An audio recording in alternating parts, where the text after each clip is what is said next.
धर्मराज युधिष्ठिर ने कहा, हे केशव, आषाढ़ शुक्ल एकादशी का क्या नाम है?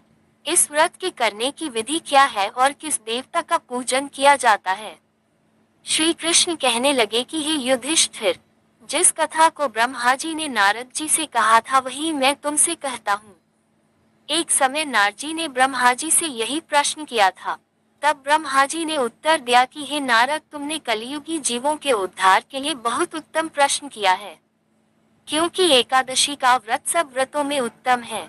इस व्रत से समस्त पाप नष्ट हो जाते हैं और जो मनुष्य इस व्रत को नहीं करते वे नरकगामी होते हैं।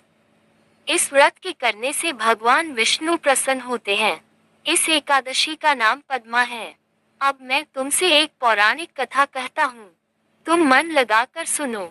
सूर्यवंश में मांधाता नाम का एक चक्रवर्ती राजा हुआ है, जो सत्यवादी और महान प्रतापी था। वह अपनी प्रजा का पुत्र की भांति पालन किया करता था। उसकी सारी प्रजा धन धान्य से भरपूर और सुखी थी। उसके राज्य में कभी अकाल नहीं पड़ता था। एक समय उस राजा के राज्य में 3 वर्ष तक वर्षा नहीं हुई और अकाल पड़ गया। प्रजा अन्न की कमी के कारण अत्यंत दुखी हो गई। अन्न के न होने से राज्य में यज्ञादि भी बंद हो गए।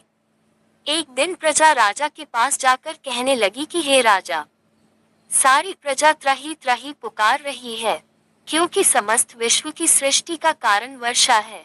वर्षा के अभाव से अकाल पड़ गया है और अकाल से प्रजा मर रही है।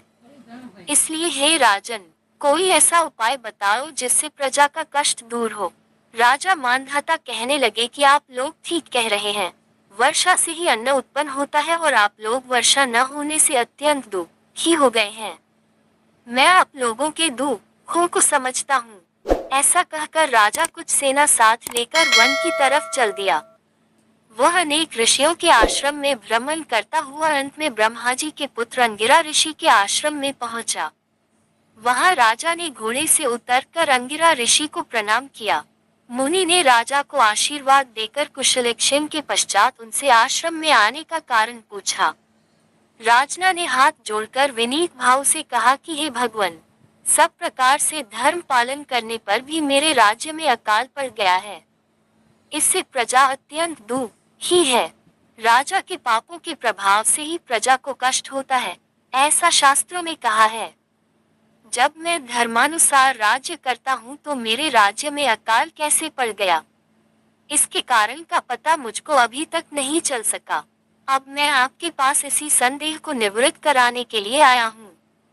कृपा करके मेरे इस संदेह को दूर कीजिए, साथ ही प्रजा के कष्ट को दूर करने का कोई उपाय बताइए।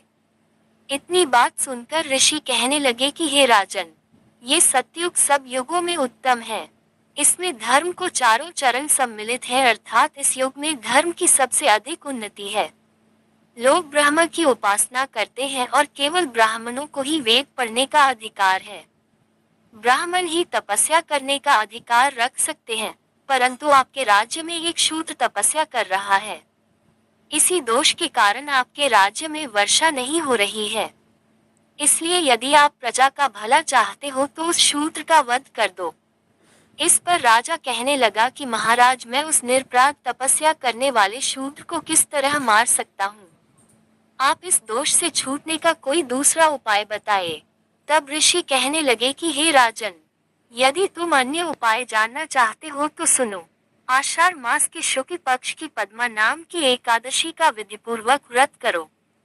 व्रत के प्रभाव से तुम्हारे राज्य में वर्षा होगी और प्रजा सुख प्राप्त करेगी, क्योंकि इस एकादशी का व्रत सब सिद्धियों को देने वाला है और समस्त उपद्रवों को नाश करने वाला है।